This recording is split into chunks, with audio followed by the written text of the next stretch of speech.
ಮಹಿಳಾ ಮೀಸಲಾತಿಯನ್ನು ಕಾರ್ಯರೂಪಕ್ಕೆ ತರುವ ನಿಟ್ಟಿನಲ್ಲಿ ಲೋಕಸಭೆಯಲ್ಲಿಂದು ಮಹತ್ವದ ಚರ್ಚೆ ನಡೆಯಲಿದೆ.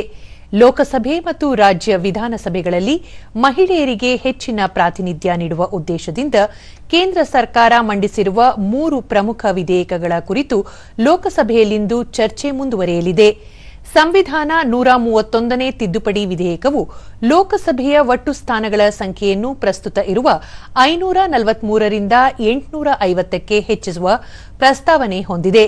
ಈ ಪೈಕಿ 815 ಸದಸ್ಯರು ರಾಜ್ಯಗಳಿಂದ ಮತ್ತು 35 ಸದಸ್ಯರು ಕೇಂದ್ರಾಡಳಿತ ಪ್ರದೇಶಗಳಿಂದ ಆಯ್ಕೆಯಾಗಲಿದ್ದಾರೆ. ಕ್ಷೇತ್ರ ಪುನರ್ವಿಂಗಡಣೆ ವಿಧೇಯಕವು ಮಹಿಳಾ ಮೀಸಲಾತಿಯನ್ನು ಜಾರಿಗೊಳಿಸಲು ಕ್ಷೇತ್ರಗಳ ಮರು ಹಂಚಿಕೆ ಮಾಡಲು ಈ ವಿಧೇಯಕವು ಕ್ಷೇತ್ರ ಪುನರ್ವಿಂಗಡಣಾ ಆಯೋಗ ರಚನೆಗೆ ಅವಕಾಶ ನೀಡುತ್ತದೆ. ಕೇಂದ್ರಾಡಳಿತ ಪ್ರದೇಶಗಳ ಕಾನೂನು ತಿದ್ದುಪಡಿ ವಿಧೇಯಕ ಕುರಿತು ಚರ್ಚೆ ನಡೆಯಲಿದೆ.